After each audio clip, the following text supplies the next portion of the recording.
perfectly obvious trail of clues that even Shrimp's fat, long-haired dog, Anita, had managed to interpret correctly.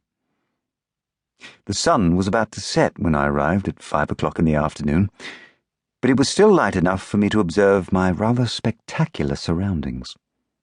As I stood in front of Lady Playford's grand Palladian mansion on the banks of the Argadine River in Clonakilty, with formal gardens behind me, fields to the left, and what looked like the edge of a forest on my right, I was aware of endless space, the uninterrupted blues and greens of the natural world. I had known before setting off from London that the Lily Oak estate was 800 acres, but it was only now that I understood what that meant. No shared margins of your own world, and that of anyone else if you did not desire it. Nothing and nobody pressing in on you or hovering nearby the way they did in the city. It was no wonder, really, that Lady Playford knew nothing of the way policemen conducted themselves. As I breathed in the freshest air I had ever inhaled, I found myself hoping I was right about the reason I had been invited here.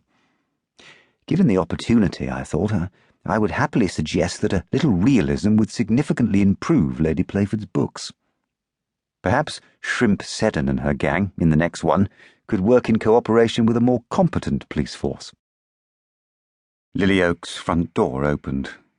A butler peered out at me. He was of medium height and build, with thinning grey hair, and lots of creases and lines around his eyes, but nowhere else. The effect was of an old man's eyes inserted into a much younger man's face.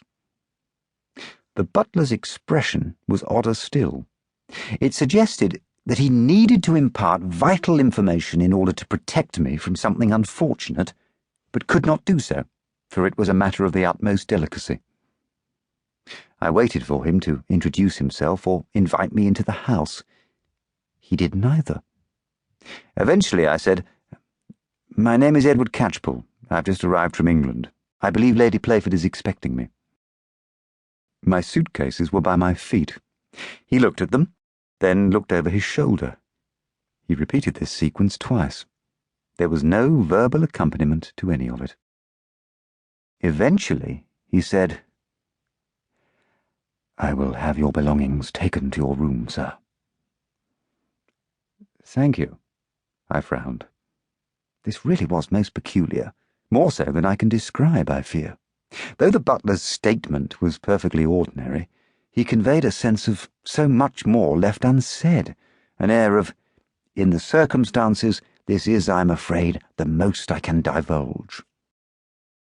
"Was there something else?" I asked. The face tightened.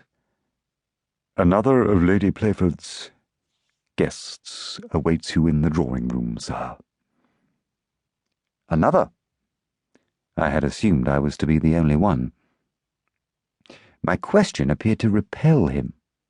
I failed to see the point of contention and was considering allowing my impatience to show when I heard a door opening inside the house and a voice I recognized.